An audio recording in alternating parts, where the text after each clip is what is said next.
eu sou Mariana Brasil, sou psiquiatra da infância e adolescência e fui convidada para participar da jornada de saúde mental, falando um pouquinho sobre transtorno do espectro autista, tá? Tenho alguns slides aqui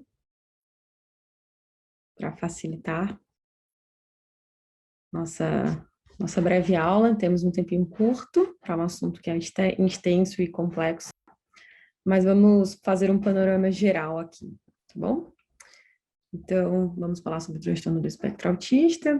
Eu atualmente sou psiquiatra do projeto de autismo da SPDM, que é o PAVME, e sou psiquiatra voluntária do Ambulatório de Cognição Social da Unifesp, que é o TIM. Então, quando a gente fala de transtorno do espectro autista, estamos falando de um transtorno do neurodesenvolvimento, ou seja, um transtorno que começa nos anos iniciais da vida, né? Precocemente no desenvolvimento, a gente já consegue ver alguns sinais do transtorno. Que sinais são, né, os dois principais, né? Os déficits na cognição social e um padrão restrito de interesses, comportamentos e atividades. Então, essas são as duas características principais quando a gente fala desse diagnóstico, que hoje, né, dentro desse diagnóstico, a gente tem uma prevalência média ao redor do mundo de 1% de pessoas acometidas pelo transtorno do espectro autista, tá? Temos uma prevalência maior em homens, temos que saber que podem existir alguns vieses aí, né? Porque as mulheres e meninas tendem a ser diagnosticadas mais tarde, mulheres podem ter um quadro mais difícil de diagnosticar, então isso pode mudar ao longo dos anos, mas hoje a gente ainda tem esse dado de uma frequência maior em homens, tá? Sabemos que, né, não existe hoje causa direta estabelecida relacionada diretamente ao desenvolvimento do TEA. Sabemos que a gente tem uma interação gene-ambiente, né? Então, temos fatores genéticos que são muito importantes aqui, que quando interagem com fatores ambientais, a gente acaba tendo surgimento, então, desse quadro, né? Quando a gente fala dessa parte genética, que é muito importante quando falamos de TEA, a gente tem que entender que a gente fala de uma arquitetura genética que é muito complexa e muito heterogênea, né? Então, não é um gene específico ou outro, é toda uma arquitetura genética que tem que acontecer ali para que a gente tenha esse fator genético aí, tá? Hoje os estudos falam de uma herdabilidade ali maior de 80% quando falamos de TEA, e quando falamos de risco de recorrência entre irmãos, né? Ou seja, um filho que veio, que tem esse diagnóstico, a chance de um outro filho ter esse diagnóstico, né, esse risco de recorrência, mais ou menos de 10 a 20% nos estudos que temos no momento, né? E aí, quando falamos desse risco de recorrência entre irmãos, já estamos falando dessa interação gene e ambiente, tá? Então, apesar de não termos essas causas diretas, sabemos que existem alguns fatores que a gente considera como fatores de risco, tá? Então, alguns dos que a gente tem hoje, né? Então, idade materna, idade paterna avançada, exposição a alguns medicamentos e alguns agrotóxicos na gravidez já foram estabelecidos, né? Dentro das medicações, o valproato aparece aí como parecendo mais importante em alguns estudos. Complicações na gravidez, então prematuridade também pode ter relação, porque quando a gente fala de prematuridade, a gente fala de várias questões que podem ocorrer no desenvolvimento, e aí o TEA pode aparecer aí, né? Temos esse risco maior. E temos um fator de proteção que aparece nos estudos que a gente tem, que é o uso de ácido fólico antes e durante ali o início da gravidez, né? Então, para a gente pensar no uso de ácido fólico até antes da gravidez, que também faz esse fator protetor, a gente idealmente teria um planejamento familiar ali. Eu gosto de falar um pouco aqui desse conceito de espectro, tá? Só para a gente entender que quando a gente fala de espectro, a gente está falando de muito mais do que níveis de gravidade diferentes, tá? Então, quando a gente fala de pessoas com TEA de fato, tem pessoas que têm prejuízos maiores, que têm mais comorbidades, e pessoas com prejuízos menores.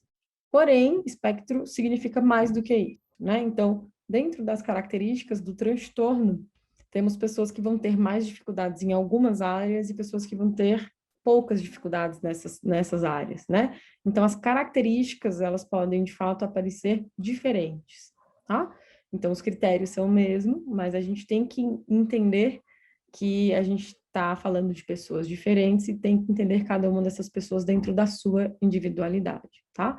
Eu gosto dessa imagem porque esse círculo maior, ele mostra, né, os principais déficits que estão ali presentes, os principais sintomas, então, prejuízos na comunicação, na interação social, a rotina repetitiva, os comportamentos estereotipados, os interesses restritos, então, enfim, dentro desses sintomas que a gente conhece, né, essa imagem coloca exemplos de pessoas hipotéticas, que seriam pessoas com TEA, e aí quando a gente olha, né, esse indivíduo A, esse indivíduo B e esse C, a gente consegue, olhando aqui para esses gráficos, entender como as pessoas podem, de fato, aparecer com apresentações diferentes entre si, tá? Quando a gente fala do diagnóstico de TEA, a gente fala de um diagnóstico clínico, ou seja, um diagnóstico baseado ali na coleta de história e na avaliação direta desse paciente, tá? Então, não é um diagnóstico que vai ser fechado e definido por um exame ou por uma escala. Então, é um diagnóstico que vai ser fechado formalmente, né, na avaliação direta ali junto com a história, tá? Então, a gente tem os critérios diagnósticos, que é o que a gente busca quando a gente coleta essa história e quando a gente faz essa avaliação. E como a gente está falando de transtorno do neurodesenvolvimento, a gente precisa ter uma história completa desde o início do desenvolvimento, para a gente entender como que foi esse processo e para a gente buscar, né, nesses anos de vida aí desse paciente, que sintomas que já estiveram ou que estão presentes, tá? Então, é uma história que geralmente a gente precisa fazer uma história bem longa, e de toda a vida ali para a gente, né, chegar mais próximo desse diagnóstico. Os exames, sim, né, costumam ser feitos, muito com o intuito de excluir outras questões que podem atrapalhar o desenvolvimento ou que podem dificultar a questão da comunicação ou as relações pessoais, né? Então, deficiências auditivas, deficiências visuais, a gente tem que checar se por acaso não tem. E fazemos exames também quando precisamos excluir outros diagnósticos, tá? Então, os exames de imagem podem estar indicados e os exames genéticos de uma avaliação genética muitas vezes é importante, certo? Acho legal pontuar que a equipe multidisciplinar é importante e essencial não só no tratamento, mas também na avaliação. Então, desde o momento inicial de avaliação, né, o médico, que às vezes vai ser a primeira pessoa a ter contato, já pode, sim, né, pedir ajuda para outros profissionais para avaliar que critérios ali estão juntos e aí esse diagnóstico pode ser mais bem feito. Então, a equipe multi pode entrar desde esse momento da avaliação e do diagnóstico junto com o médico. Temos escalas e instrumentos que podem auxiliar no diagnóstico, né? Então, não fazemos o diagnóstico através de escalas, né? Falamos que é um diagnóstico clínico, mas escalas podem sim ajudar a gente a ter algumas informações de forma um pouco mais objetiva. Temos vários instrumentos muito bons para avaliação de desenvolvimento como um todo. Então, a gente tem essas ferramentas aí para usar ao nosso favor nesse momento da avaliação e também durante o segmento, né, para a gente entender como que aquela pessoa evoluiu, né, durante o processo de intervenção e tudo mais. E acho legal pontuar que, né, sempre que possível, o ideal é que a gente tenha diferentes fontes quando a gente vai coletar essa história. Então, sempre que possível, mais de um cuidador, mais de um responsável, e a escola ajuda a gente bastante a entender como que está esse comportamento, como que está essa parte social. Então, a escola também entra aí como uma ajuda nesse momento da avaliação, tá? Coloquei aqui os critérios, né, diagnósticos que a gente usa. Então, como eu falei no começo, né, os dois principais critérios são né, esse critério grande, critério A, que fala dessas déficits persistentes da comunicação social e na interação social, e o outro grande grupo de critérios, que já falei rapidamente, que é o critério que fala desses padrões restritos e repetitivos do comportamento, interesses e atividades. Dentro desses dois grandes critérios, A e B, né, que a gente chama, a gente tem outros subcritérios, e aí quando a gente fala desse critério grande, chamado critério A, que é o critério que fala desse prejuízo na comunicação social, Ele coloca 3 subcritérios, né, que fala de déficits na reciprocidade socioemocional, déficits no comportamentos comunicativos não verbais e déficits para desenvolver, manter ou para compreender relacionamentos. Então, a gente precisa, né, de algum prejuízo em todos esses 3 critérios dentro do grupo A, para a gente pensar em TEA. E nesse grupo B, né, ele coloca 4, que um deles é o critério que fala de movimentos motores, uso de objetos ou fala estereotipada. Um outro que fala de insistência nas mesmas coisas, aquela adesão inflexível à rotina, aquela rigidez comportamental importante. O terceiro que fala dos interesses fixos e altamente restritos, né, que são muito intensos, ou que vem com um tipo de interesse que é muito incomum para aquela faixa etária, ou inesperado para aquela faixa etária. E o último dos critérios B, que fala das alterações de senso-percepção, que pode ser hiper ou hiporreatividade, né? Então, aqui dos critérios B, desses 4, a gente espera que a gente tenha pelo menos 2 para a gente falar desse diagnóstico. Então, a gente tem que juntar, né, os critérios A como aqui os critérios B, tá? Aqui eu coloquei só para a gente saber e falar que temos sinais de alerta que estão presentes desde muito cedo, tá? Então, uma criança com 6 meses que não sorri, que não demonstra nenhuma expressão alegre, que não tem ainda aquele sorriso social, né?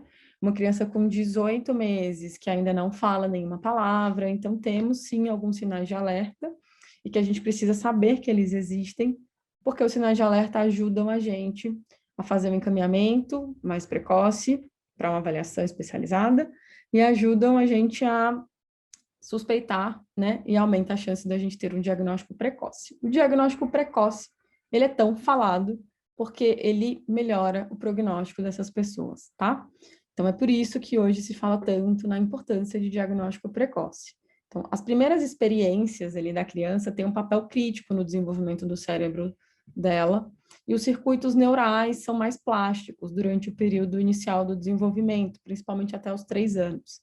Então, quando a gente consegue, né, identificar e fazer esse diagnóstico cedo e começar a intervenção cedo, a gente consegue muito mais resultado. Então, agir mais cedo é mais efetivo quando a gente fala de TEA, e é por isso que a gente fala tanto de diagnóstico precoce, idealmente antes dos 2 anos de idade, né? Então, a gente sabe que o que é preconizado é essa intervenção ali, antes dos 2 anos, mas no mundo a realidade ainda não é essa, né? Então, hoje a gente tem estudos que mostram que a gente tem uma média de idade diagnóstica entre 4 e 5 anos de idade ainda ao redor do mundo. Então, ainda estamos aquém, né, do que seria o ideal aí, e a gente tem batalhado para que isso, aos poucos, vá se aproximando mais do ideal. Quando a gente fala de intervenção, né, intervenção precoce, tratamento, o que a gente tem, né? O que a gente tem de evidência aqui, uma intervenção intensiva precoce com equipe multidisciplinar é o tratamento ideal para pessoas com TEA, e essa parte da intervenção é a parte mais importante do tratamento dessas pessoas, tá? Então, temos vários profissionais que podem estar envolvidos aqui, por exemplo, a psicologia, principalmente com as intervenções comportamentais, que são as intervenções com mais evidência científica para pessoas com TEA, né? Outras formas da psicologia também podem ser usadas, outras formas de abordagens, mas as comportamentais têm mais evidência, então muitas vezes elas que estão indicadas. A fonoaudiologia, né, ajudando na comunicação como um todo, comunicação verbal, não verbal, e também, às vezes, implementando formas de comunicação alternativa quando necessário. A terapia ocupacional, que entra na parte da integração sensorial, coordenação motora e equilíbrio, que podem estar alterados nessas pessoas com TEA. Os profissionais da fisioterapia, que também auxiliam na parte do desenvolvimento motor, da coordenação motora. A psicopedagogia, que ajuda no aprendizado como um todo e possíveis adaptações escolares quando necessárias, os acompanhantes terapêuticos que vão replicar as estratégias comportamentais no ambiente da casa e da escola, e os médicos, geralmente psiquiatras ou neurologistas, que entram no papel, né, de formalmente fechar o diagnóstico, de fazer a avaliação de possíveis comorbidades que são mais comuns nessa população, tanto comorbidades neurológicas, como psiquiátricas, como comorbidades médicas em geral. Então, precisa de um acompanhamento médico né? E também para avaliar em que casos que a prescrição de alguma medicação é necessária, né? Então, a gente só prescreve medicação para pessoas com TEA em 2 situações, né? Então, ou quando a gente tem comorbidades que exigem tratamento medicamentoso, por exemplo, uma depressão, por exemplo, ansiedade mais importante, ou quando a gente não tem comorbidades, mas a gente tem algum nível de irritabilidade muito grande, ou algum tanto de agressividade, ou um prejuízo do sono. Então, ou esses sintomas associados, que estão mais graves, que às vezes precisam de medicação, ou quando a gente tem outro diagnóstico em paralelo, tá? Então, é isso. Uma frase final para ficar de reflexão, né? Que foi dita por uma pessoa com esse diagnóstico, que ela fala que um dos maiores desafios de ser autista não é o autismo em si, mas é como as pessoas reagem a ele, né? Se você quiser mudar vidas, comece mudando suas percepções sobre o autismo, tá? Aqui estão as referências bibliográficas. Queria agradecer o convite, agradecer a quem assistiu até aqui. Deixo o meu e-mail para contato e aproveito para divulgar o Instagram do Ambulatório Team, que a gente tem vários materiais feitos pela equipe em relação à TEA, tá bom? Muito obrigada. E é isso.